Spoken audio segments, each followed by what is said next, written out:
اٹھا ہے جو جگہ تیرے نزدیک بڑی محبوب ہے، اس جگہ سے اٹھایا ہے جو جگہ تجھے بڑی پیاری ہے۔ حضرت زکریا ہاتھ اٹھائے ہوئے ہیں، مصلی دعا بچھا ہوا ہے، زبان حال سے کہہ رہے ہیں ربی حبلی من لدنک من لدنک من لدنک ذریۃ طیبہ انک سمیع الدعاء۔ اے مالک مجھے اپنے کرم سے اپنے کرم سے اپنی عطا سے مجھے ایک اولاد دے دے۔ توجہ چاہوں گا اس خاص نقطے پہ، ایک اولاد دے دے۔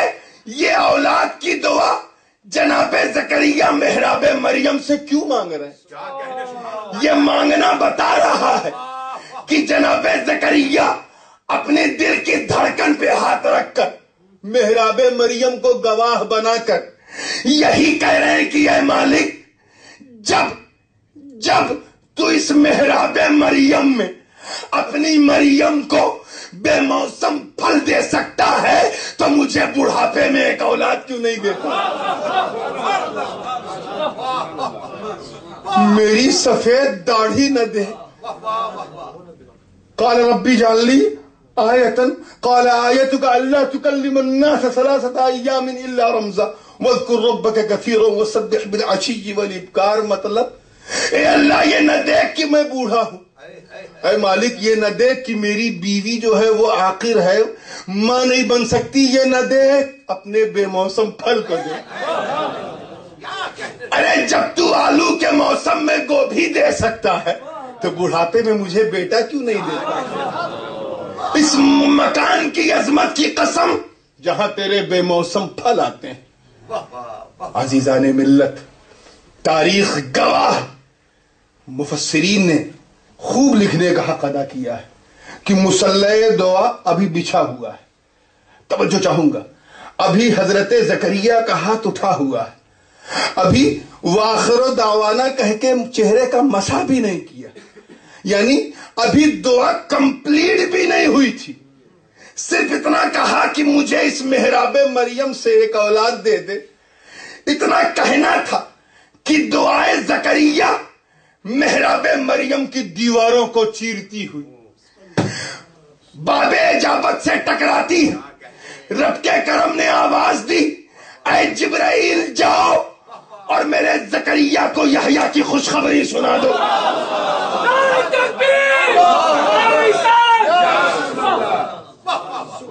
میرے زکریا کو یحییٰ کی خوشخبری سنا دو، اور خیال رکھو آج اپنی پرواز کو جتنی تیز کرنا ہے کر دو۔ میرا نبی ابھی محراب مریم میں ہے، اس سے پہلے کہ وہ نکل جائے، وہ دور ہو جائے، تحفہ خانقاہ مریم اسی خانقاہ میں مل جائے۔ جاؤ، جناب جبرائیل فرشتوں میں اعلان کرتے ہوئے آ رہے ہیں، فنادتہ الملائکہ وهو قائم يصلي في المحراب ان الله يبشرك بيحيى مصدقا بكلمة من الله وسيدا وحسورا ونبيا من الصالحين۔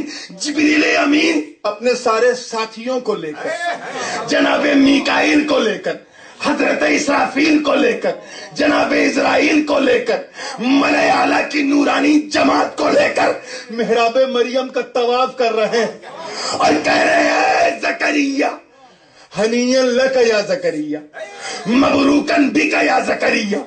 ارے زکریا مبارک ہو، سنو تم نے تو صرف بیٹا مانگا تھا، بیٹا، ارے اللہ تو اس کا نام یحییٰ رکھ کے تمہیں دے رہا، اور صرف یحییٰ ہی نہیں اسے نبی بنا کے دے رہا، صرف نبی ہی نہیں اسے حسور یعنی حضرت عیسیٰ کا ساتھی بنا کر، انہی کی طرح مجرد عن النساء بنا کر، محفوظ عن النساء بنا کر، یعنی وہ جس طرح وہ شادی نہیں کریں گے یہ بھی شادی نہیں کرے گا، اس کی گارنٹی دے کے دے رہا۔ اور اے زکریا صرف نبی ہی نہیں بلکہ نبی من الصالحین بنا کر۔ توجہ چاہوں گا، اپنے دھڑکتے ہوئے سنی دل پر ہاتھ رکھ کے اس منظر کو محسوس کرو۔ یہ کوئی آسان چیز نہیں ہے جسے بڑی آسانی سے محسوس کر لیا جائے۔ جناب مریم کی عظمت پر میرے ماں باپ قربان، سیدہ ہیں، طیبہ ہیں، طاہرہ ہیں، عابدہ ہیں، اور سیدۃ النساء العالمین ہے اپنے زمانے کی، فخر آل عمران ہے، اسلام کی جان ہے، جناب عیسیٰ کی شان ہے، مگر نبیہ نہیں ہے۔ حضرت مریم نبی ہے؟ نہیں۔ اللہ نے کسی عورت کو شرف نبوت ہی عطا نہیں کی ہے۔ اور ایک عورت جو ہے وہ عرب میں پیدا ہوئی، اس نے کہا کہ میں نبی ہوں۔ لوگوں نے پوچھا کیا دلیل ہے؟ کہا میں اس لیے نبی ہوں کیونکہ نبی نے کہا لا نبی بعدی، میرے بعد کوئی نبی نہیں ہوگا، یہ نہیں کہا لا نبی بعدی، تو میں اس لیے نبی ہوں کیونکہ میں عورت ہوں، میں بن سکتی ہوں۔ کچھ لوگ ایک ایسے قادیان سے کھڑا ہو گیا، پتہ نہیں کیا، نہ کوئی بیک گراؤنڈ، نہ کوئی خاندان، نہ کوئی جاندان، نہ کوئی اندر نہ کوئی باہر، میں نبی ہوں۔ پہلے تو اس نے ایک اینٹی بائیوٹک یہ دیا کہ میں ہی مسیح موعود ہوں، حضرت عیسیٰ جو قیامت سے پہلے لوٹیں گے وہ کوئی اور نہیں، وہ میں ہوں۔ کچھ لوگوں نے مانا، کچھ نے نہیں مانا، دیکھا بھی معاملہ پرفیکٹ نہیں ہے تو کہا میں ہی مہدی ہوں، یعنی وہ جو قیامت سے پہلے حضرت مہدی آئیں گے، سید ہوں گے۔ اب یہ عجیب بات ہے کہ غوث اعظم کا خاندان اور کہاں قادیان، لیکن اس نے دعویٰ کر دیا کہ میں نبی ہوں۔ اس کے بعد پھر ایک تیسرا دعویٰ کیا کہ نہیں، نہ میں مہدی ہوں، نہ میں عیسیٰ ہوں، انا النبی جو آخر الزمان، معاذ اللہ۔ خیر اس کا پوسٹ مارٹم حضور غازی ملت اپنے رنگ میں کر دیں گے۔ میں صرف یہ اشارہ کرتا چلوں کہ حضرت مریم کی عظمتیں کون نہیں جانتا، چلتا پھرتا انجیل ہے۔ حضرت عیسیٰ علیہ السلام کی وہ روحانی اور جسمانی ماں ہے جن پر دنیا کی تمام ماؤں سلام کرتی ہیں۔ نہ سیادت کی کمی، نہ نجابت کی کمی، سیدہ ہے، طیبہ ہے، مگر نبیہ نہیں، کیا ہے؟ ولیہ ہے۔ پکی بات ہے نا؟ Any doubt? راکعہ ہیں، ساجدہ ہیں، عابدہ ہیں، نہ جانے کیا، مگر نبیہ نہیں، کیا ہے؟ بولیے، ڈریے مت، فتویٰ نہیں لگے گا، ایک دم ڈنکے کے چوٹ پہ، نبیہ نہیں، کیا ہے؟ ولیہ ہے۔ فخر آل عمران ہے، چلتا پھرتا انجیل و قرآن ہے، مگر نبیہ نہیں، کیا ہے؟ ولیہ ہے۔ سارے ایسی عظمت کہ فرشتے ان کے گھر کا طواف کریں، مگر وہ نبیہ نہیں ہے، کیا ہے؟ ایسی عظمت کی ایک نبی ان کے در سے آواز دے رہا مگر پھر بھی وہ نبیہ نہیں ہے، کیا ہے؟ اور حضرت زکریا کون ہے؟ بولیے، نبی۔ کون ہے؟ نبی ہے، اور ایک نبی کے باپ بھی، اور فخر شریعت موسیٰ بھی ہیں، حضرت موسیٰ کی شریعت کے مبلغ بھی ہیں، اور اس کے بعد اللہ نے اپنے کرم سے انہیں رسالت کا بھی تاج پہنایا۔ یعنی عظمت والے ہیں زکریا، نبوت والے ہیں زکریا، رسالت والے ہیں زکریا، امامت و قیادت والے ہیں زکریا، عظمت و رافت والے ہیں زکریا، سیادت و شرافت و نجابت والے ہیں زکریا، فخر بنی اسرائیل ہیں زکریا، اور دوسری طرف مریم ہے جو نبیہ نہیں ولیہ۔ اب اس منظر کو دیکھو اور محسوس کرو کہ ایک نبی، توجہ چاہوں گا، بڑی ذمہ داری سے کہہ رہا ہوں، بڑی نازک بات کہہ رہا ہوں، بہت نازک بات ہے کہ ایک نبی ایک ولی کے در سے اپنے رب کو پکار رہا ہے کہ اے مالک مجھے اولاد دے دے۔ یہ کعبے سے نہیں پکارا، مینا سے نہیں پکارا، مزدلفہ سے نہیں پکارا، عرفات سے نہیں پکارا، عرفات سے نہیں پکارا، باب کعبہ سے چپک کے نہیں پکارا، مقام ابراہیم سے نہیں پکارا، جبل نور سے نہیں پکارا، جبل عرفات سے نہیں پکارا، جبل ثور سے نہیں پکارا، صفا سے مروہ کے درمیان دوڑ دوڑ کے نہیں پکارا، اپنے دادا ابراہیم کی یاد میں، اپنی دادی ہاجرہ کی یاد میں وہاں سے نہیں پکارا، مقام ابراہیم سے لپٹ کے نہیں پکارا، حتیم سے چپک کے نہیں پکارا، میزاب سے نہا کے نہیں پکارا، پکارا تو کہاں سے؟ بولو، ولی کی خانقاہ سے۔ تو سنیوں، کبھی موقع ملے تو ان جاہل جماعتیوں سے کہو کہ بے وقوفوں، جب زکریا نبی ہو کر ولی کے در سے پکار سکتے ہیں تو اگر ہم غریب نواز کے در سے پکارے تو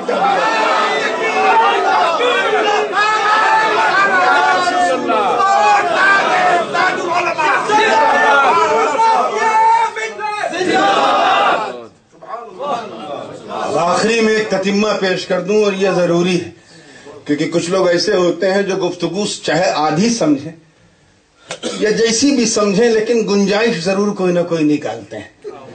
تو الحمدللہ ہم لوگ اس خانقاہ سے تعلق رکھتے ہیں کہ چھوڑنے سے پہلے کوئی ایسی گنجائش رکھتے ہی نہیں کہ کسی کو کچھ کہنے کی گنجائش ہو سکتا ہے کہ 12واں جلسہ ختم ہو ایک بات کنفوسٹیا آپس میں دیکھو نورانی میاں نے ولی کو بڑھا دیا نبی کو گھٹا دیا.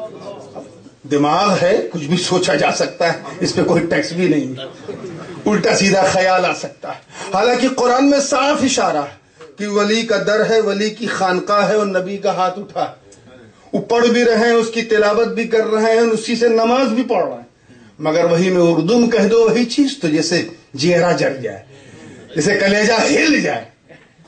تو اس لیے اس گنجائش کو دور کرنے کے لیے کہ کوئی گنجائش پیدا نہ ہو, اس آخری جملے کو, اس بات کو پوری توجہ سے سنیے. اللہ عالم الغیب والشہادہ ہے, علیم بذات الصدور ہے, اسے سب پتا ہے کہ کیا کیا ہوا وہ جانتا ہے, کیا ہو رہا ہے اسے معلوم, اور کیا کیا قیامت تک ہوتا رہے گا, کتنے نئے نئے فرقے جنم لیتے رہیں گے, اس کے علم میں ہے, اس کے علم ذاتی میں ہے, سب کچھ معلوم ہے اسے. وہ جانتا کہ میرا نبی, ارے میرا زکریا کیا, میرا ہر نبی جو ہے وہ جب لب ہلا دے تو میں اس کے لیے سب ہلا دوں. میرا وجدان کہتا ہے کہ زکریا کہیں سے بھی پکار دیتے رب سن لیتا.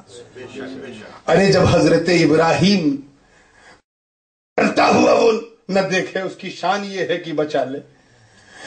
وہ نبی کہ حضرت یوسف زخموں سے چور ہیں, صبر پہ صبر کر رہے ہیں, ایک بار پکار لیا تو رب نے سن لیا. وہ خدا جو اپنے نبی یونس کی آواز کو مچھلی کے پیٹ سے سن لے. وہ خدا جو ذبح اسماعیل کے منظر کو دیکھ کر اپنے نبی کو بچا لے. ارے وہ خدا کہ ادھر نبی کا لب ہل جائے, ادھر رب اپنے کرم سے سب ہلا دے. حضرت نوح اگر دعائے ہلاکت کر دے تو پوری دنیا کو پانی میں ڈبا دے. حضرت لوط اگر قوم کے لیے بد دعا کر دے تو پتھروں کی برسات کر دے. ہر نبی, یہ عقیدہ ہمیشہ ذہن میں رکھیے گا کہ نبی کو کسی خانقاہ کی ضرورت نہیں, کسی کی ضرورت نہیں. اللہ کے کرم سے, اس کی عطا سے وہ جہاں سے چاہے پکارے, کیونکہ وہ جو ہے کسی ملک کا سفیر نہیں, وہ اس کا سفیر ہے جو مالک یوم جزا ہے. جہاں سے چاہے پکارے. In any circumstances he can call from anywhere, کہیں سے بھی پکار سکتا ہے. حضرت زکریا نے ایسا کیوں نہیں کیا؟ کعبے سے کیوں نہیں پکارا؟ پکار سکتے تھے کہ نہیں؟ مینا سے کیوں نہیں پکارا؟ مزدلفہ سے کیوں نہیں پکارا؟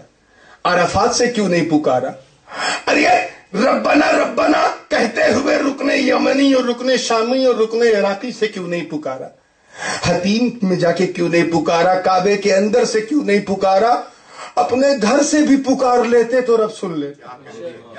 ضرورت کیا تھی خانقاہ مریم سے پکارنے کی؟ تو بات وہی کہوں گا کہ اللہ عالم الغیب ہے, علیم بذات الصدور ہے. دل کے راز کو وہ جانتا ہے, اسے پتا ہے کہ قیامت سے پہلے, توجہ چاہوں گا, ایک نیا فرقہ جنم لے گا جو ولیوں کے در سے پکارنے کو بدعت کہے گا, شرک کہے گا مسجد سے پکارو مگر گنبد خضرا سے نہ پکارو, غریب نواز کے ہاں جاؤ لیکن وہاں سے نہ پکارو, غوث پاک کے ہاں نماز پڑھ لو مگر وہاں سے نہ پکارو, جنید بغدادی کے ہاں سے نہ پکارو, سری السقطی کے ہاں سے نہ پکارو, علی الحنکاری کے ہاں سے نہ پکارو, ابو بکر شبلی کے ہاں سے نہ پکارو. ایک فرقہ گلی گلی, شہر شہر, نگر نگر, گاؤں گاؤں, قریہ قریہ گھوم گھوم کر یہی کہے گا کہ اے لوگوں ایسے نہ پکارو, وہ اسے نہ پکارو, قبلہ سے ہٹ کے نہ پکارو, یحین منہ کر کے نہ پکارو, نبی کے در سے نہ پکارو. ذرا رب کی شان دیکھو کہ اس سے پہلے کہ وہ سوال کرتے اور بدعت کا فتویٰ دیتے, اللہ کا کرم دیکھ اپنے نبی کو ولی کے در پہ بھیج رہا. تاکہ دنیا یہ سمجھ جائے کہ جب ولی کے در سے نبی کی پکار بدعت نہیں تو امتی اگر ولی کے در سے پکارے تو بدعت نہیں۔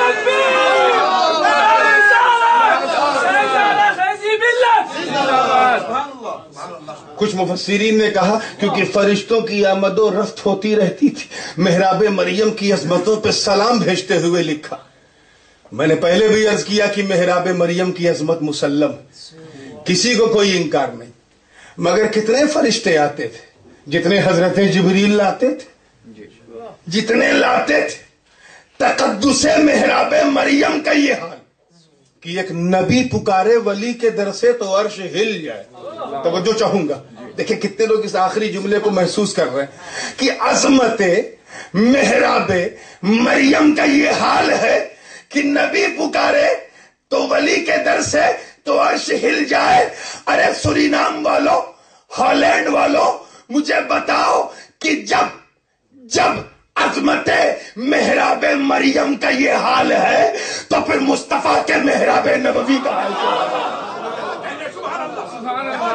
جب چند فرشتوں کی آمد سے محراب کی عظمت بدل جاتی ہے تو پھر نبی کا وہ گنبد خضرا جہاں 70,000 فرشتے رات کو آتے ہیں تو 70,000 صبح کو آتے ہیں۔ اسی لیے جب کوئی بات نہ سمجھ میں آوے تو ڈھیر نہ سمجھا، وہ یہی سنائی دی کہ ہم نے تو یہ دیکھا کہ نبی پکار رہا ہے ولی سن رہا ہے، ہم تو صرف انہی کی سنت پہ عمل کر رہے ہیں، اور اللہ اس سنت کو ہماری نسل میں تعدیر قائم رکھے۔ وآخر دعوانا ان الحمد